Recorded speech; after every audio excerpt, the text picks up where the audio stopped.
Good evening, everyone. We have a very special guest. I think Joe McCall. I spoke with you just before we went. That you are one of the guys that really influenced me, Joe.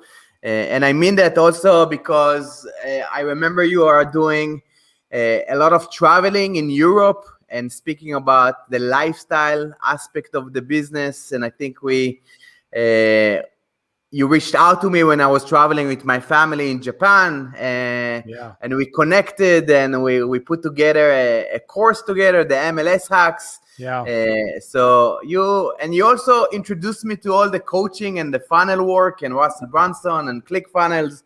So it definitely left an impact on me. So it's special to have you here as a guest. Thank you.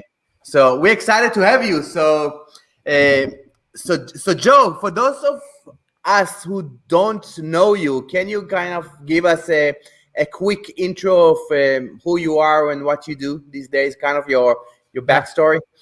Yeah, well, it's an honor to be here. Really, it is. And I'm every time I talk to somebody who is overseas or traveling, I'm like, I get jealous.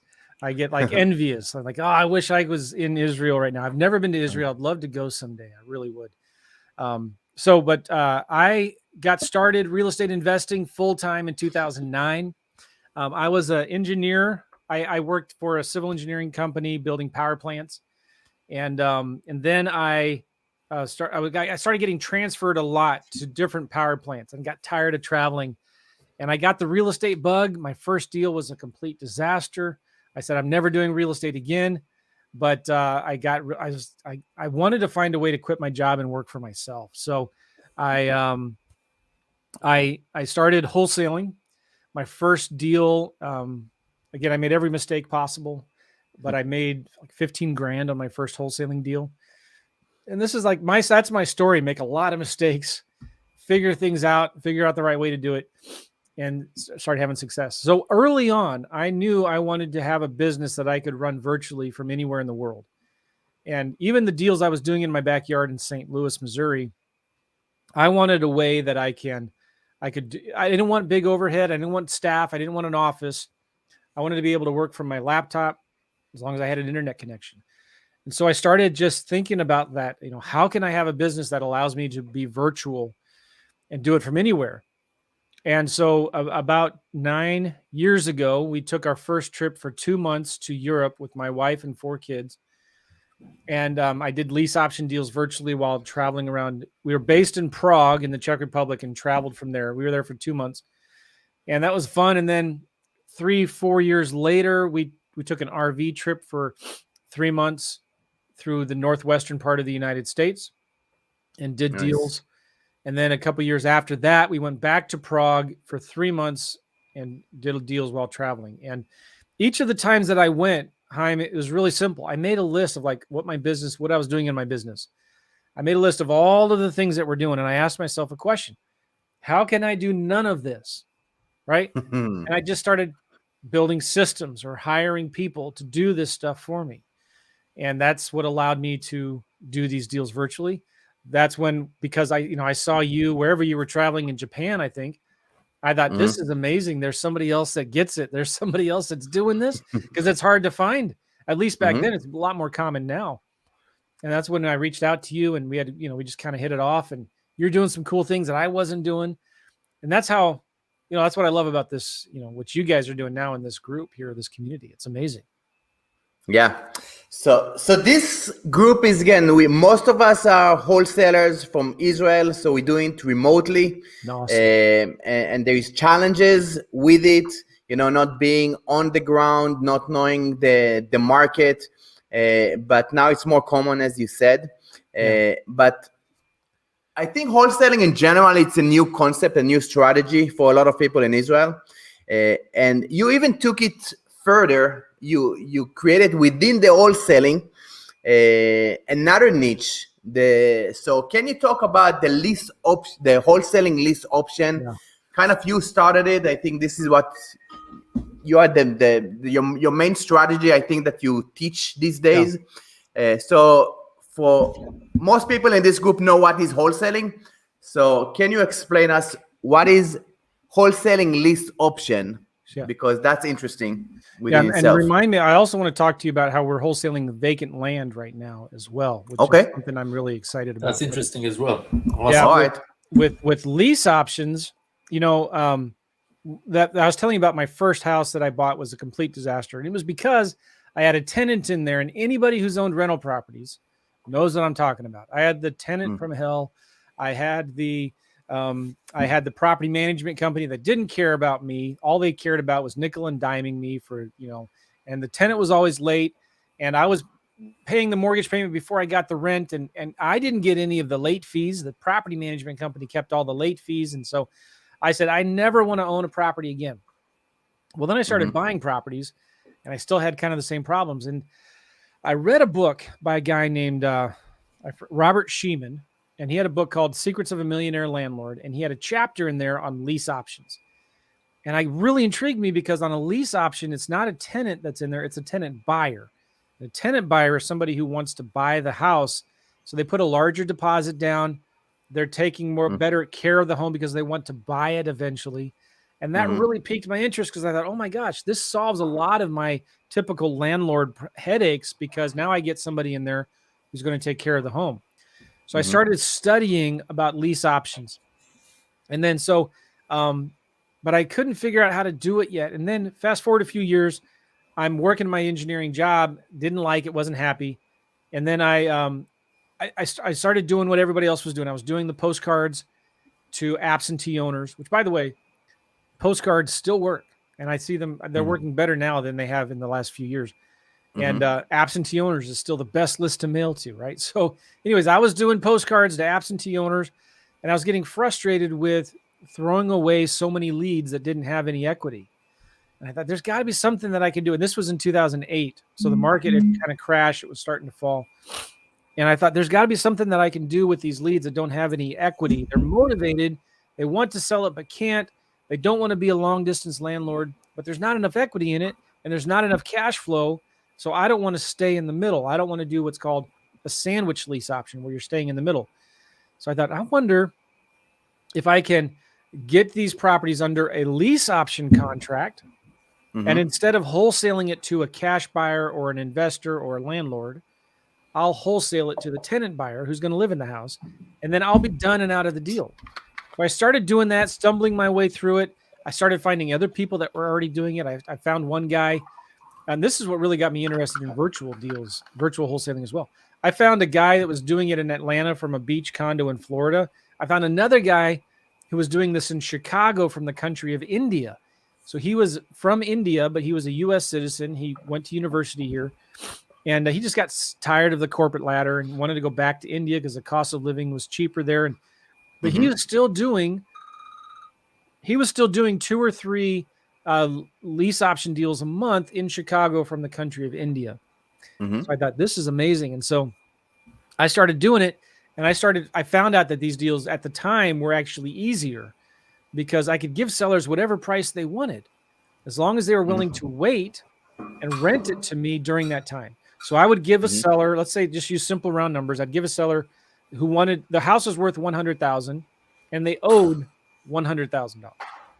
So I'd give them a contract to lease option their property. I'll lease it for $1,000 a month, and I have the option to buy it in 5 years for $100,000. Okay. There's no equity. There's no cash flow. Then I would turn around, I would bump that property up $5,000, and I would advertise it as a lease option for $105,000. Lease option for 5 years or 2 or 3 years, whatever, for $1,000 a month and $5,000 down. I'd find a good tenant buyer that was, a year or 2 years away from getting a mortgage. And then I'd have a mortgage broker that would pre-screen them and tell me, because I only want to put a tenant buyer in the house who has a good reason for bad credit. Somebody that's, has a realistic chance of getting a mortgage in 12 months or 2 years. So all I did then is I would assign my contract with the seller, because I was the tenant buyer. I was in the middle. And I had the right to assign, and then I would assign or sell my contract to that tenant buyer who would take my place for a fee of $5,000, $3,000 to $5,000. And then I'd be done and I'd be out of the deal. And so I found, at least back then, this was a lot easier to do than cash deals, because everybody was going after the cash deals. Everybody, trying to find these deals at 60, 70 cents on the dollar. And I just found that these were easier. And I started doing 3, 4, 5 of them a month while I was working my full-time job. And I made enough money to quit, because 3 months consistently in a row, I made more money flipping lease options than I was making in my job. And so that's when I quit, and haven't looked back since. That was 12 years ago. How about these days, today? Do you think this strategy still works? Because most of the wholesalers still go after the cash deal, the distressed properties. Yeah. So I know that you do a lot of coaching. What do you see? Yes, it definitely other people do 100%. today? Yeah, definitely 100% still works today. It may have been easier back then because it was a buyer's market. If you remember, in 2008 and 9, it was a buyer's market. Now we're still kind of in a seller's market. But here's the bottom line. In any market, there will always be 5 to 10% of sellers that need to sell, that are selling their house, are motivated.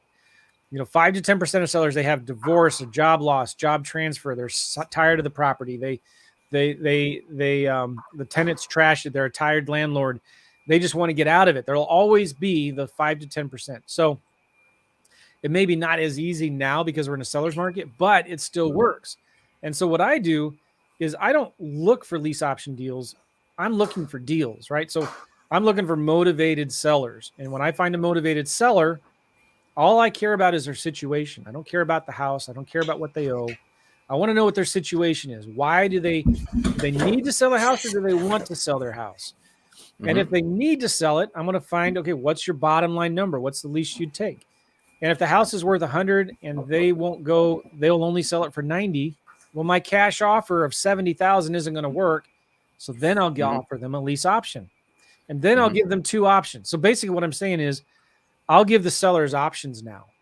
And so I'll say, all right, well, if you want 90 for it, I'll buy it right now for 70, but if you'll take 90, I might be able to do that if you would let me rent it for a little bit first and then buy it. So that's what I say. I say, well, and then I also say something like, what are you going to do, Mr. Seller, if you can't sell this house? Are you going to rent it? And see what they say. If they say, no, I'm just going to sit on it until I sell it. Well, they're not motivated, but I'll follow up with them. So now I'm giving sellers options. I say, all right, if it's a cold lead, I'll send them like a 3-option letter of intent. I'll say, I'll pay you cash for this. I'll do a lease option for this, and I'll do owner financing for this. So like each of those different offers goes up a little bit more. Does that make sense? Yeah. I mean, basically you developed another exit strategy for no equity deals, right? And that's awesome. And the great thing about this is you can double or triple your deal flow without doing any more marketing. So you can go from getting 1 out of 30 offers accepted to 3 out of 30 offers accepted. And when you can learn creative financing like lease options, because you have many more options you can give to the sellers. Like when you're doing cash, you can only negotiate one thing with them, and that's the price, right? But if you're doing lease options or owner financing or subject twos, you can negotiate 4 or 5 things. You can negotiate the price, the rent, the down payment, the interest rate. There's more elements to it. The term, 1 year, 5 years, 10 years. So now I can go to the seller and say, listen, if you want to sell this thing, I can help you. But what's more important to you, the price or the terms? Because I can give you your price if you give me my terms. But if terms are more important, if you need to sell it fast, then it has to be at my price. So I try to figure out what's more important to the seller, the price or the terms. And then it's just a matter of like structuring a deal. But the seller has to be motivated, right? Now I can give them more options. And Joe, I got a question again. It's first of all, it's an awesome strategy, but it does involve a bit more of attention, I would say, right? Because at the end of the day, your plan is to rent out the property, so every property will need some type of repairs, right? Making it a rent-ready property, so you need to have your crews or property manager. I mean, that's my question to you. I mean, what type of involvement you need to have when going towards a strategy like this? When you're virtual, right? Yeah, great question. But I don't do any rehab to the properties, so I'll advertise it as a handyman special, and I get the tenant buyer to do the repairs. Right. And I've done that many, many times. And that's the best way to do it, because like So let's say it's $100,000 house, but it needs $30,000 in work. So it's really only worth the as is value is only $70,000, right? It's worth $70,000. Mm-hmm. So I'll give the seller a lease option. If I would give them a cash offer, I would offer maybe 40, right? Mm-hmm. But I'll say, all right, I'll give you a lease option at 70. And so then what I do is I'll turn around and I'll advertise it for $75,000, handyman special, right? So I get the tenant buyer in there. Now they have to do the work before they move in, and that's all written out in the contract. You write down in the contract what they have to do before they move in. And in most markets, they have to pass an occupancy inspection. So the house has to pass an inspection before they move in. But see, whenever I've advertised a house as a handyman special, I get way more calls on those homes because there's a lot of independent contractors and people that don't have great credit yet. They're self-employed, and they would rather take a house that they can fix up on their own because they can pick the colors, they can pick the flooring that they want, the cabinets that they want, right? And I know it would cost me 30 grand to pay a contractor to do this, but if they're going to do it themselves, it's only going to cost them 15 grand. So they're thinking, oh man, this is amazing. I get to do the work myself. I get a bunch of built sweat equity. I get to build in some equity in the deal, and I get a great deal too. So now even after the tenant buyer moves in, they're even more invested into that property. And if they stop paying the rent or something happens down the road, I get the property back in better shape. They lose actually all the money they've put in, the efforts they put into the property. So I think, it's for nobody's interest for that to happen. Joe, just out of curiosity, I mean, finding a tenant, usually, when you have a property, just to get a better understanding, what's the time frames usually? I mean, I'm sure there is specific platforms and ways to look for it, but in general, how long is it usually to find a qualified list option tenant, Andy? Yeah. Well, first of all, I use realtors to find my tenant buyers, right? Mm-hmm. So that's easy. You just find a leasing agent, somebody that finds tenants for investors. And it's no different than a regular rental. It's just you hire a realtor or a leasing agent or something, a property manager to find you a tenant. And I usually pay them 1 month's rent as a fee. But if you haven't found a good tenant buyer in 3 to 4 weeks, then something's wrong. It's overpriced, or it's a really bad neighborhood. So, or it's not being advertised properly. So it's just not nobody's putting it out there. And I find that there's really 3 or 4 things that you need to do. Number one, signs.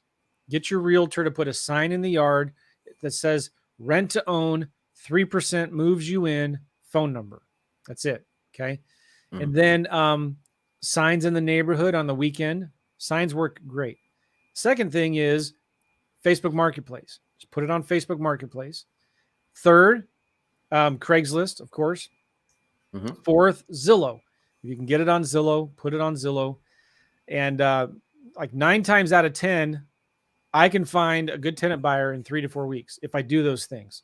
If I can't, it's because it's overpriced. I'm trying to, if it rents for $1,000 and market rents in that area are $1,000, and I'm trying to get $1,200, it's not going to work. So you just got to make sure, and especially if it's a house that needs work. And I need to tell you about this deal because it was such a good deal. But if it's a handyman special, just lower the rent $100, and you'll get tons and tons of calls on that. Let me tell you about this one deal. It was a condominium. And in St. Louis, Missouri, condominiums aren't very popular, right? And they're nice in Boston, Chicago, maybe San Francisco, but in St. Louis, nobody really likes them. People would rather have a standalone single-family home. So this was a condo that was worth about $100,000 fixed up. But investors were buying these condos for maybe $10,000 at the time, like $20,000 max. So, there was an investor who got a hard money loan, but it was longer. It was maybe 3 or 4 or 5 years. So he owed $30,000 on this condo, and he ran out of money, and the house was completely gutted. The condo was completely gutted. So, again, investors are buying these condos for 20. So if I'm going to make him a cash offer, I'm only going to make him an offer for like 10. And that's more than what he owes. And they're selling new fixed up for 100. So like he's stuck. He's out of money. He can't finish the rehab. It's completely gutted, and he owes $30,000 on it, but his payments are only $300 a month, right? Mm-hmm. So, and I don't want to do the rehab either. So I said to him, listen, I think what I can do is I can pay you cash right now. I'll pay you 10, but you're going to have to come to closing with $20,000, right? Mm-hmm. Or I can do a lease option. And I told him this. I said, let's do this. I will give you a lease option contract for $30,000, which is what he owes, and $300 a month for 3 years. He said, great. So then what I did is I turned around and I advertised it as a handyman special lease option for $35,000 and $300 a month with a $5,000 option deposit. So I needed a $5,000 assignment fee. Mm-hmm. So, and again, this house is completely gutted. And so the seller, who was an investor, couldn't finish the rehab. He was ecstatic because now he was able to get somebody in there who was going to finish fixing it up, who would cover his monthly payment. And then I make a $5,000 assignment fee. So I got flooded with calls, and I had pictures of everything that needed to be done. I mean, there was no toilet, there was no flooring. The kitchen needed to be redone. So I made a list of all of the work that needed to get done. I told them, you have to get this work done before you move in. You need to pull all the permits. It needs to be done by a licensed contractor. But you see, those condos were renting for $800 a month. Okay. And I'm advertising $300 a month. People went crazy over it. And so I got a ton of applications. I was able to find somebody who was a contractor. They were just looking for a new home. And I don't remember the details. They might've been looking for a home for their daughter or something like that. And so it was great. I made $5,000 on a deal that most people would just throw away. They would just throw away because there wasn't enough equity for an investor to be interested in buying. It's definitely, with a cash as is deal. I mean, with the straight up traditional wholesaling, right? I mean, it doesn't work. Yeah. Joe, I got two questions for you. One, how do you present it to the seller, right? I mean, he understand. And again, he might understand that you're the buyer and you're going to just lease option it. Tomorrow he's running by the property and he's seeing signs for rent, and suddenly his property is, you're looking for tenants for him. So yeah. Question number one is how you present it to the seller in the sense that, you're going to be pretty much renting it out. It's not you going to be staying there. And second, what is causing you or not going into sandwich? I mean, why not make the assignment and then continue making a monthly cash flow? Because I'm sure you have the spread. Why you're not doing that? Well, first of all, they know from the very beginning that I'm an investor, right? So when I'm talking to them, they know I live in St. Louis, Missouri. I live in Israel, and this house is in Des Moines, Iowa, Memphis. Right? Yeah. So I'm always right up front and honest with them, because if they're motivated, they're not going to care. But I don't want it to be like a sneaky surprise that I tell them later. So but straight up, you're telling him from the beginning what's the plans, what's your plans, and what do you do, right? Yeah. I did. Do you know Claude Diamond? Yes. Okay, yeah. I have a great video with him on YouTube where we cold called a lead. And this is what we did. I had a lead that came in, and all Claude wanted was the phone number. And this was great. And this is how I do all my calls. And this was probably 10 years ago when I recorded this video. All Claude had was his phone number. Didn't know anything else about the deal. Claude calls the guy up, and you can find this if you go to YouTube and do a search for Claude Diamond, Joe McCall, cold call, and you'll see this video there. So anyway, he said, "Hi, my name is Claude. Who is this?" And the guy said, "This is Brian or something." And he says, "Oh, hey, listen, I got your phone number here. I have no idea what I'm calling about. This is really weird. I feel stupid." He said, "Why am I calling you?" And the guy's like, I don't know. Claude said, "Geez, I don't know. I mean, do you have like property you're maybe trying to sell or something like that?" And he goes, yeah, I got a house. "Oh, okay, nice. All right. Well, so where are you anyway?" "St. Louis, Missouri." "Oh, great. I'm in Colorado, And so he's just coldly up front, tells him where he is. "I'm in Colorado." "So great. I'm an investor. So you got a house you want to sell. Great. Can you tell me a little bit about it?" And you listen to this conversation. It's about 5 minutes long. And all he does is ask questions. In that 5 minutes, he asked like 25 questions. And, it's a nice house. Why are you selling it? Sounds like a great property. Why don't you just list it with an agent? What are you going to do if you can't sell it? Are you going to rent it out? Does it need a lot of work? Is that a fair? How'd you come up with that number? Is that a fair price for this crazy market? And he says he tries to figure out, like, he's selling it for 120. He'd be willing to maybe take 100. And he says, man, I don't know. Let me ask you something. If I could get you that price, you wouldn't be interested in maybe renting it for a year or so first and then selling it to me, would you? So he's telling the seller, like, I'm just looking for an investment property. And he's trying to get the price. He figures out, he says, well, I don't know if I can make this work, but if I could get you that price, you wouldn't be interested in maybe renting it for a year first and then selling it, would you? So he's just trying to get his foot in the door there, right? The guy said, yeah, maybe. Okay, great. Listen, let me write down some information, do a little research here. Let me sharpen my pencil, and let me work on an offer, and I'll send you an offer, and let's talk later today. Right. And that's it. Mm-hmm. And I had gone up to that point where I was trying to be sneaky, pretending I was an actual tenant who was interested in the property for myself, or I would spend 30 minutes explaining what a lease option is. And, it's just going into blab mode. But I learned from him, and he was my coach at the time, like, I'm the one asking the questions, right? So it's all about positioning. When you're talking to the seller, you're saying, listen, can I ask you some questions about the house to see if it would be something I would be interested in? So I'm not trying to sell them. I'm more like a reluctant buyer. I want them to sell me on why I should want to buy their house. And when you change the positioning like that, it doesn't matter that you're an investor. It doesn't matter that you're not going to live in the house. It doesn't matter that you live in Israel, right? You're looking for deals. And why should I buy your house and not the house down the street? Beautiful. And do you see the change in that, how you position it? And there's a great book, Never Split the Difference. And he talks, and there's another great book called Pitch Anything. And it's all about positioning. You know what I'm saying? Yeah, 100%. Oren Clough, Frame Control. I love this book. Yeah. Did I answer the second question? I'm sorry. You answer one. The second was the sandwich. What's keeping you from staying in the deal and making a monthly cash flow?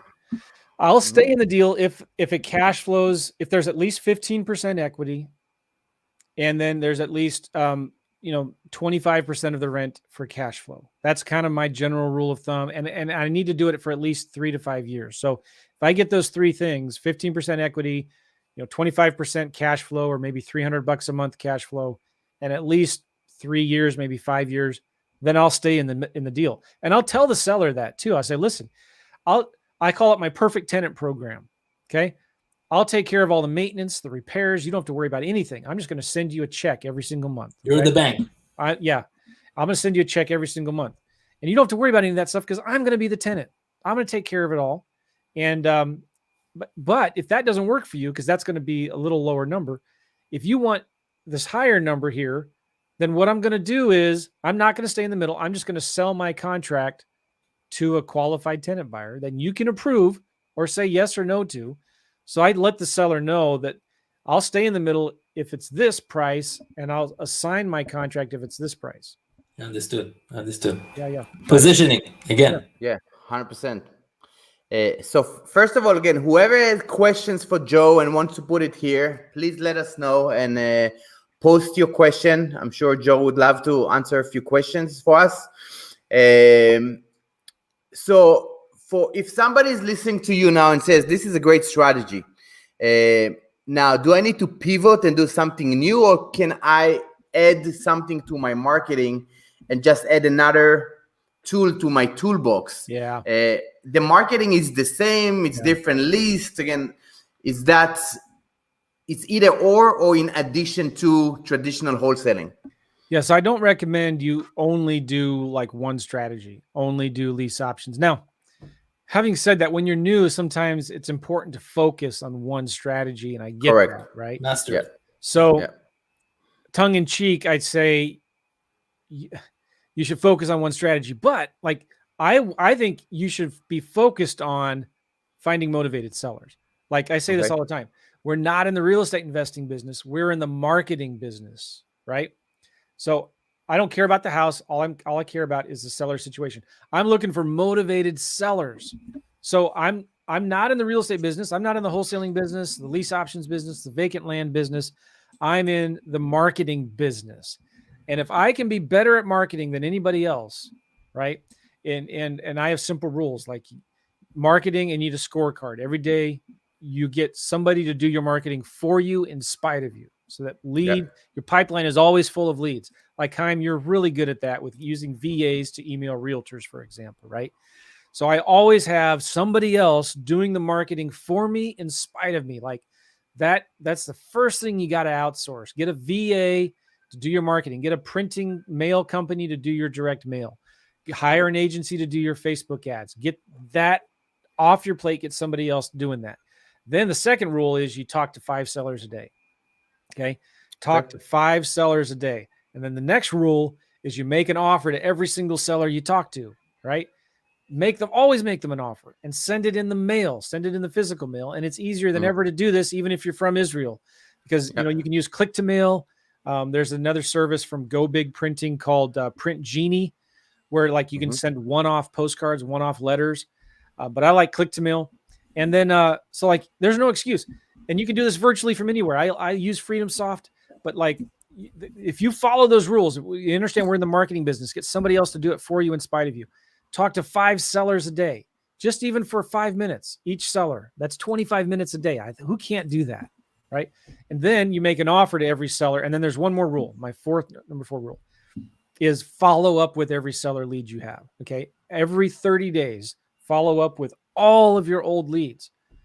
And you can't help but do deals when you do that. It's like impossible to not do deals. You know what I'm saying? Yeah. Listen, again, we call it in our coaching program, the MMA, the money-making activities. And it's exactly the 4 steps you mentioned: generating leads, speaking with sellers, making offers, and following up. That's it. We should just end this right now. I mean, we don't need to talk about anything else. Yeah. That's it. So we have a few questions coming in, but I want to touch about the marketing piece, because I think in a competitive market, sellers market, the marketing piece is probably the most challenging one. Sellers getting hammered by cold callers, texting, direct mail, PPC, Facebook ads, everywhere.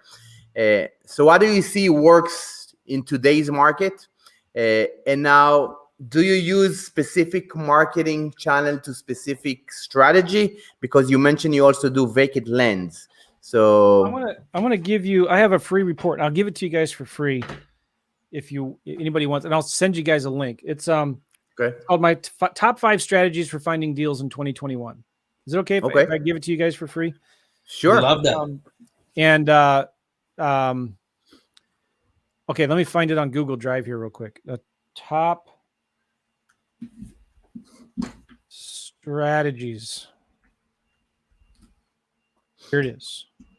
I'm going to Chaim. I will.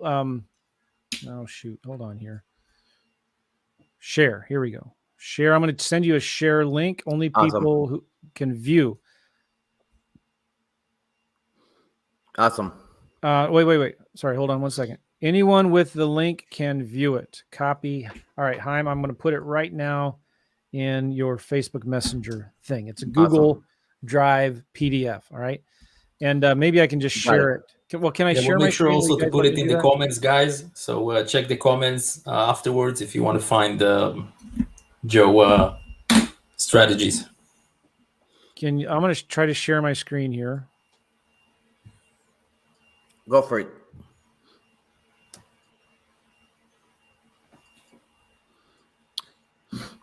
All right, you'll need to let me show it there. All right, there you go. So this is the PDF that I'm giving to all you guys right now, and let me just zoom in a little bit. And I did this as a lead magnet for a program I have called Partner with Joe. But the first part of it, I just go through stats. You know, we're in an obvious seller's market, and it's not changing anytime soon, in my opinion. So there's lots of stats I have in here, kind of what's going on. But people are still buying. There's still investors. There's still deals out there. Okay, and let me show you one thing as I go here. There are still deals out there. It's loading. Okay. This is really interesting. This is from Realtor.com. The National Association of Realtors did a survey asking sellers, why are you selling your current home? And this is like recent. 7% of sellers who said, why are you selling your home now? They say, I need the money ASAP. Okay. Check this out. 15% of them say, now it's not all like this was a survey of, it just wasn't one answer. You could give multiple answers. Okay. 15% said, I need a less expensive house that is more affordable. 5% said, I bought something in a hurry and it's not right for me. 5% of people said that. And this is in this current market that we're in. Motivating factors to sell the house sooner.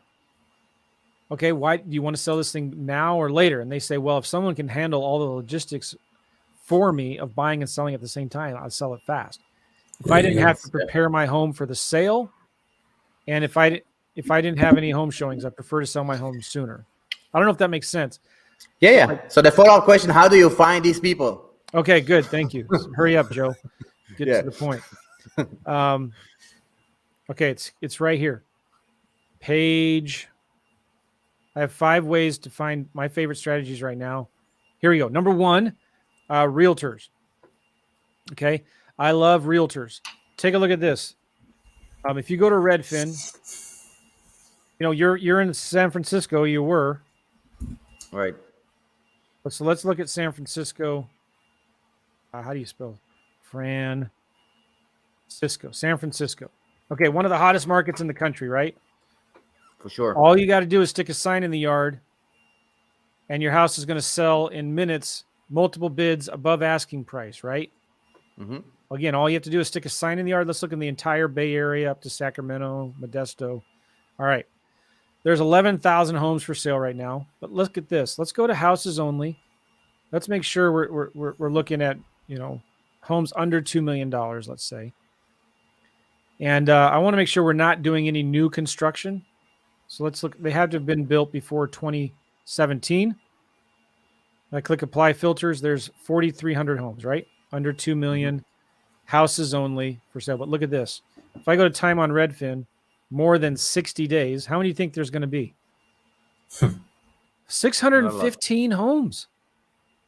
615 homes in one of the hottest markets in the countries that have been on the market over 60 days. Wait a minute. I thought all you had to do was stick a sign in the yard and you were going to get multiple offers above asking price and they were going to sell quickly. Well, they're all in Modesto. Well, I don't know about that. Let's go down to San Jose. I mean, look at these. There's tons of them, right? Why haven't these houses sold yet? Well, they're just overpriced. They're overpriced. Yeah. Why isn't this $675,000 home sold yet? It's been on the market for 70 days. Well, maybe it needs a bunch of work. No, it looks nice. Well, it's overpriced. They're asking too much for it, right? And guess what?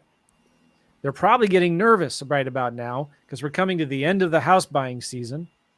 And I thought the market was hot and they haven't sold it yet. So anyway, one of my favorite sources of leads are realtors. I contact realtors of older listed properties or properties that just hit the market. Like we talked about in MLS hacks, right?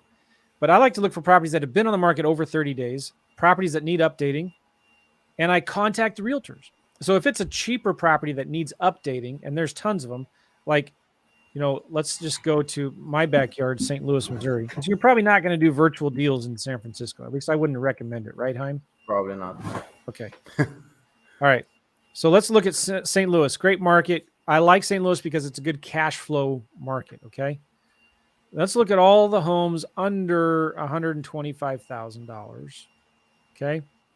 And let's remove, we remove new construction under 125 grand on the market over 60 days. There's 322, all right? And let's sort this by price. Okay, forget those things. Let's do a minimum 50 grand. All right, 50 to 125 grand. There are 229 homes. I hope you can see my screen okay. Yeah. 229 homes priced between 50 to 125 that have been on the market over 60 days. And St. Louis is still a hot market, not as hot as San Francisco maybe, but like we're still selling comparatively to what it used to be. All right, so I'm looking at these houses, and I learned a lot of this from you, Haim, long time ago. Oh, this is a great house. Look at this. Here's a property. MLS hacks. And think about this: if you create a process and a VA does it for you. Yes, get a virtual assistant to do this for you every day in 5 different markets. Look at the carpet. It's red. Countertops. This is old. All right, who's going to buy this property? Only an investor is going to buy this thing, right? Mm-hmm. So what I like to do, look at blue carpet. Isn't that amazing? I don't know if you guys have blue carpet in Israel, but not yet. This is high end. It's too high end for us. Yeah. All right. It's the Midwest thing.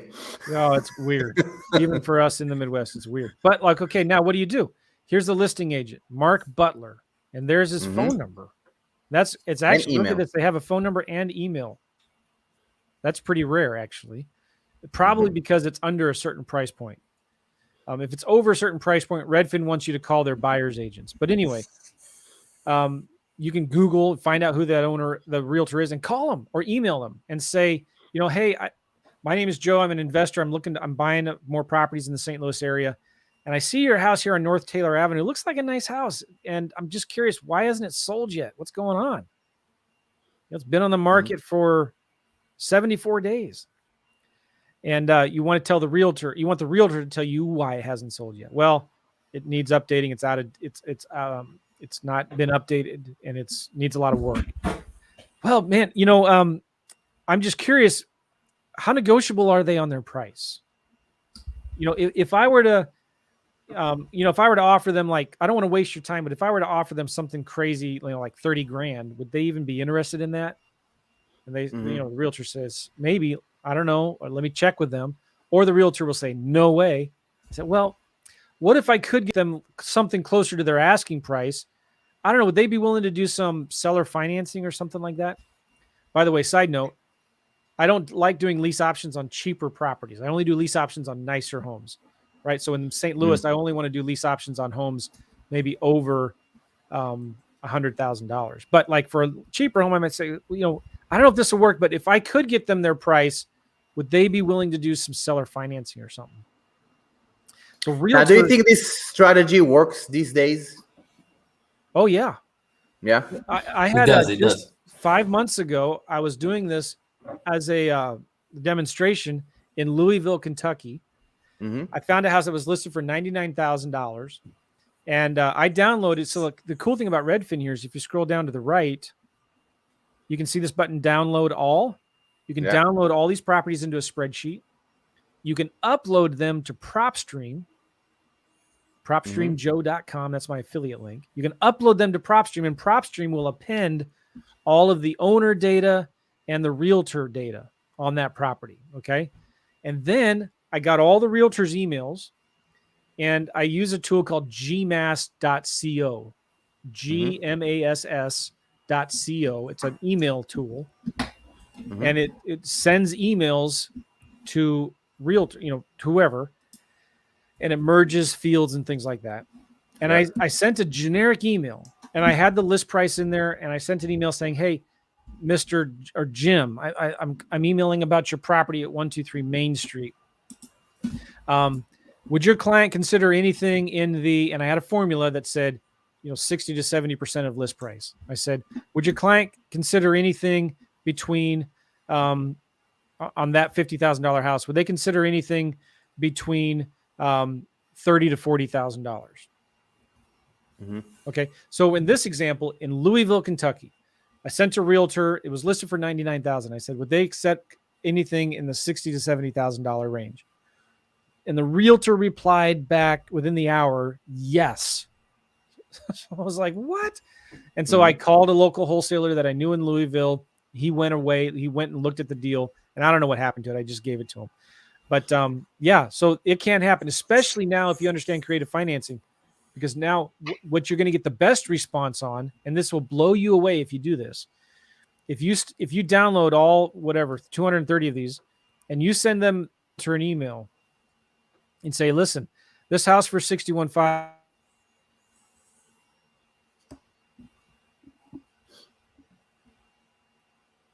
think we lost Joe for a second. Yeah. Joe?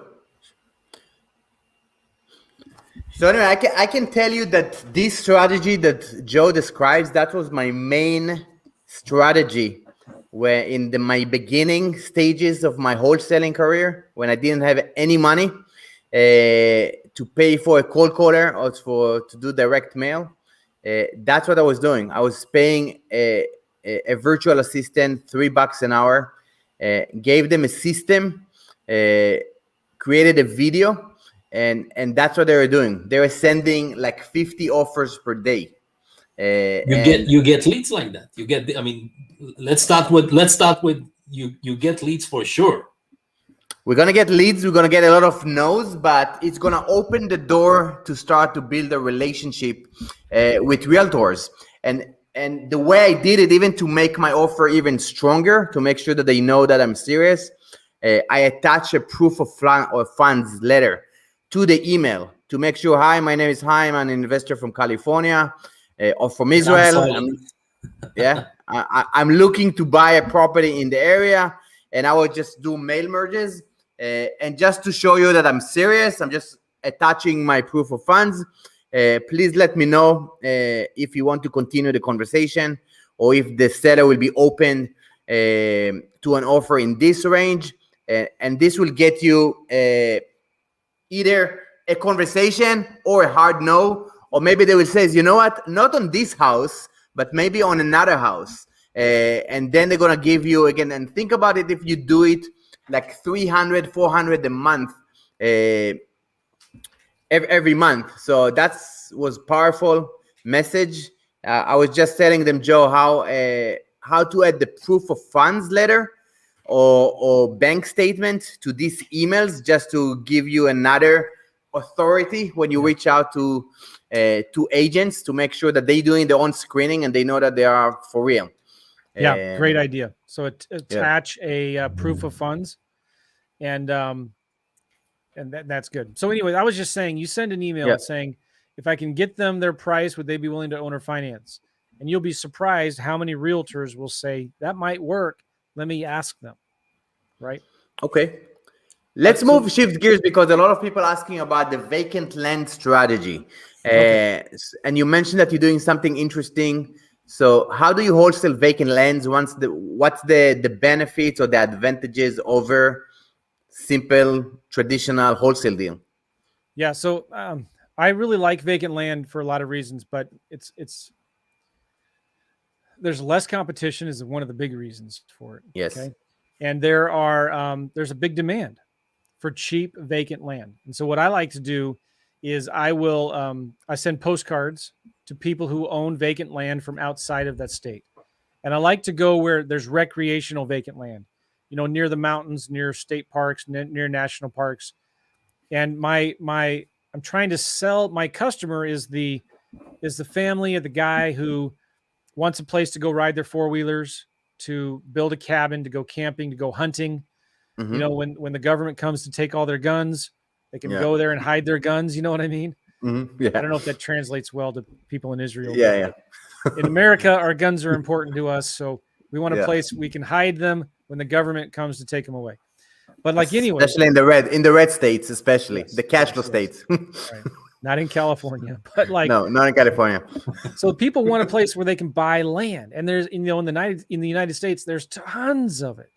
If you looked at a map, like the United States is huge. There's lots of land out there, and so there's so much land. Sometimes people will buy this land and then forget they even owned it. They bought it for their family, and they've never gone out there, and they're just like, they've owned it for 20 years. They're tired of paying taxes on it. So we send postcards to them saying, hey, if you want to sell your vacant lot in Macon County, North Carolina, call me. I'd like to make an offer on it. So, and there's a reference number on the postcard. They call that number. It goes to voicemail. It tells them, hey, listen, give us that reference number in the postcard and we'll send you an offer. So they leave a voicemail. We get about a 3 to 4% response rate on our postcards. With our letters, we get it's amazing 6 or 7% response rate with our letters. Wow. And we say, listen, if you want to sell your lot, they leave a voicemail. We don't even talk to the seller until after we send them an offer. So they leave a voicemail. We pull up their property. We look at comps. What are properties selling for? What have they sold for? Vacant lots. And we send them an offer at 20 to 25 cents on the dollar. So we send them an offer at 20, 25 cents on the dollar. And then we get 1 out of every 25 or 30 offers accepted. Okay. Then we do our due diligence, and we'll start advertising the property before we actually even close on it. And we put it out there on different websites where you can buy and sell land. And we'll sell it for cash. So we'll buy it for 20 cents on the dollar. We'll sell it for maybe 60 cents on the dollar, just like wholesaling houses, right? Sometimes we'll close on the deal and sell it with owner financing. So we'll buy it for 20 cents on the dollar, sell it for 100 cents on the dollar on terms. With owner financing. With owner financing. And so we've done, 25, 30 deals in the last couple of years with that. And I have 2 teenage sons. And so this is great for them because it's not like a house. Like you don't have to negotiate with sellers. I mean, for vacant land, it's just like, here's the offer. This is straight up. Yeah. And you don't talk to them until after they see your offer. Does that make sense? Yes. And also for us, people that are virtual, you don't need to coordinate with the boots on the ground to see the property, to take pictures and to go back and forth. And it's a great. There's less elements into it, right? Exactly. At less pieces to the puzzle, for sure. It's easier in a lot of ways. It's also different. So, but here's the thing: if you're doing it virtual, you can find realtors to sell your properties for you, right? And once you find a good realtor in a certain county, then they can be the one to go, look at the property, and they can take pictures for you, or they can say, hire this guy who can take drone photos, drone videos of the property. You can still hire agents to sell your lot for you. But it's hard to make a mistake because you're making such ridiculous low offers. Worst case, you just sell it for what you bought it for, right? Your spread is big enough for you to make mistakes. And I think a lot of people, just because they are feeling for some reason they're not familiar enough with land, they just don't deal with it, and that's create less competition. We've been saying it for a long time. Land is big deal, right? I mean, I think for the past, I don't know for how long, I hit at least one land a month, which a deal for land, at least one a month consistently, and that's a big deal, right? And people for some reason are not keen to jump into it. So guys, whoever listening to it, land is there is money in land, 100%. For sure. And a lot of people push new constructions now. There's a lot of courses, and that's like kind of the new niche. So with more people interested in new construction, there's infill lots, there's vacant lots inside of a city. That's a little different. You're going to be offering maybe 50 cents on the dollar for those. But I like to go further out. I like to be at least an hour or two away from the city. Okay. The more rural, the cheaper you can buy it. And there's also a lot more of it. Now, when you pull the list, you're looking into the zoning of the vacant lot? No, so I to do my research, I follow the demand, right? So I'll go to like landsofamerica.com or landwatch.com. I prefer actually landwatch.com. And I want to see, all right, in North Carolina. Do you want me to show you how to do this real quick? Do it. Awesome. Land of America or Lens of America? Lands with an S. All right, let me show you how to do this real quick here because it's super. And what's simple. the other one? Landwatch. Landwatch. Right. Yeah. So I'm going to share my screen here. Whoever is watching it, there's so many nuggets in this slide, Joe. I hope people get it and realize it. There is a lot of nuggets here. All right. So landwatch.com. And let's say I'm looking at North Carolina. Okay. Landwatch is just a website you can go to buy and sell land. And so it breaks it up into different regions. Okay. But I'm looking for properties, the cheap properties. I'm looking for maximum of $100,000. All right, now look, the mountains regions is the most popular one, 70. Okay. Yeah. Now I scroll down and I want properties that are like between 2 to 50 acres. I want 2 to 50 acres. All right, so mountains regions is the best. So I click on mountain regions. And here I can see the most popular counties. These are the counties that these are active listings. And this gives me now the best place to start. And you can see, all right, Clay County has 282 properties. Jackson County has 272. Macon County has 202. Cherokee. So I would start with these 4 counties here, or maybe all of them, right? If they're at the top, and then look to see which one has had the most solds in the last year. Okay. And I did the research and I found Jackson County and Macon County had a lot of solds. Wilkes County had a lot of activity, but there just wasn't maybe as many. So like these, what is this? These 8 counties right here will keep you busy for a long time. And you just go to Lease Source and you do the same thing you do with you just go to Lease Source, recent sales for absentee, vacant. How do you see the number of transactions of sold? List Source is one of them, but List Source is a little harder to get vacant land sales. Okay. But so you can also do it on, you can do it on PropStream. Let me show you this. PropStream is pretty amazing because there's a thing for vacant land there. So let's just look at Clay County, for example. Okay, Clay County, North Carolina. Let's try List Source as well, but it's going to give us houses, I think. Clay County, North. You can choose a property type by choosing the vacant land. It will. Yeah, sometimes though it's not as easy as that. So like vacant land, let's see. See, it says 0. Yeah. It depends on the county. But you know it's an absentee owner, okay? And you could say building area unknown. There we go. So you can filter by building area unknown. And there's 466. And then you go here to sold in the last 12 months. Okay, 27. So you would just compare that with all of these counties. And if you go here to PropStream as well, there's a filter for right here, vacant land in PropStream. So it depends kind of on the county, how good the data is. Just have to play with it. Clay County, North Carolina.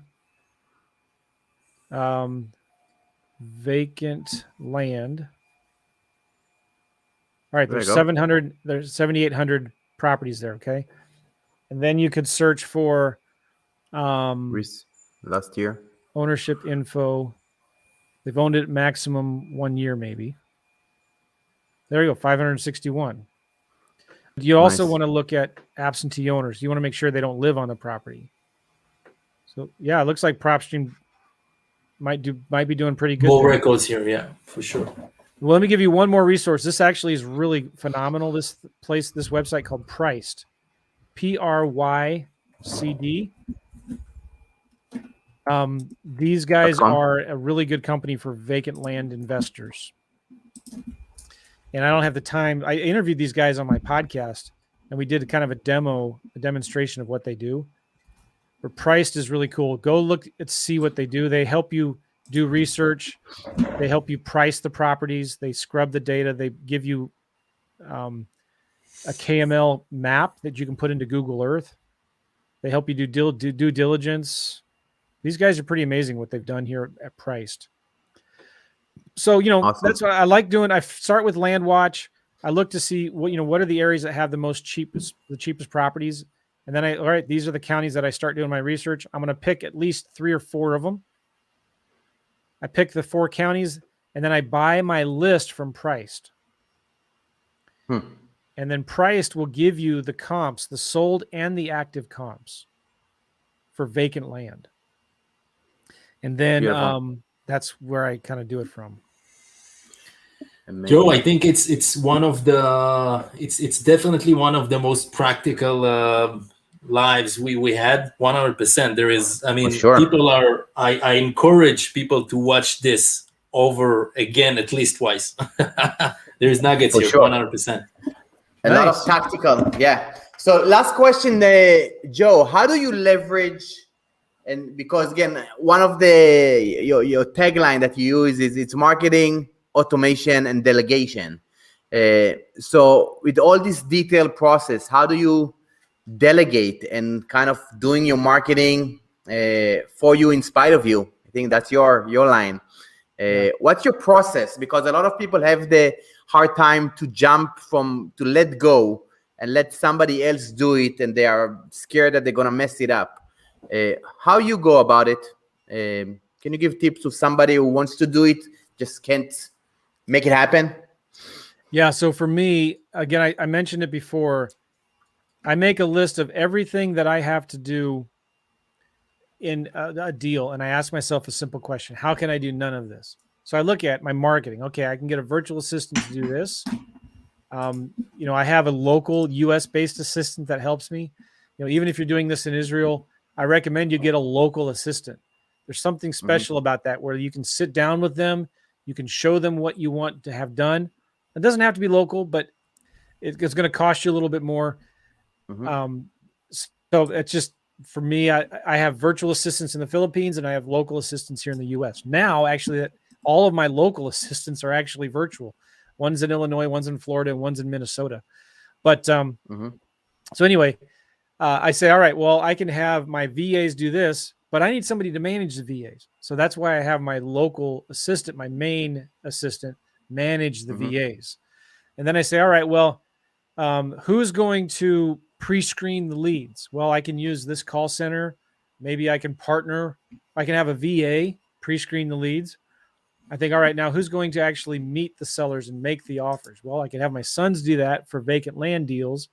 Or maybe I can partner with a local wholesaler so they can do that. And then I look at also, or I can hire, who's going to help me sell my properties? Well, I can find local agents, local realtors to do that, right? So it's just asking bigger questions. It's asking bigger, better questions. If I'm not going to do it, then who is? And then, so there should only be, you should be focusing on your MMAs, your money-making activities, and outsource and delegate everything else. That's where you start with. And that's why I think marketing, automation, and delegation, that's why I love that, because I'm a marketing business, number one. Then I develop systems to get my marketing done for me in spite of me. And then whatever I can't automate, I delegate to virtual assistants. And you got to start small, but that's kind of where it starts, right? You're just asking bigger, better questions. Mindset. Yeah. The mindset, for sure. Yeah. Listen, Joe, this has been amazing. Live, a lot of content, a lot of nuggets, as we said. How can people follow you or reach out to you? I know that you do coaching too. What's the best way to follow you or get a hold of you? Well, I have several different things. How about partnerwithjoe.net? That's probably the best one right now. If you go to partnerwithjoe.net, you'll get access to a software that I created to help you calculate cash offers and send out cash offers to the sellers. Partner with Joe? Yeah, partnerwithjoe.net. And that calculator helps you evaluate a deal, come up with some cash offers. Then it gives you a letter and a contract and some attachments that you can send to sellers with your offers. And then there's also a little course I have in there on wholesaling deals. That's a good place to start. Awesome. Joe, we appreciate you. Always fun. My pleasure. Checking in with you. Yeah. You going to Funnel Hacking Live this year? Yes. Are you? Virtually, unfortunately. Yeah. So maybe next time we're gonna get together. And again, it's been a pleasure. Always providing a lot of value and content. We appreciate you. Thank you for being here with us. It was awesome. You're welcome. Thank you so much, Joe. And I want to get Chaim, I want to get you on my podcast. So I'll send you a link to schedule that. Let's do it. Okay. I would love to do it. All right. All right, my friend. Take care. Shalom. Bye bye.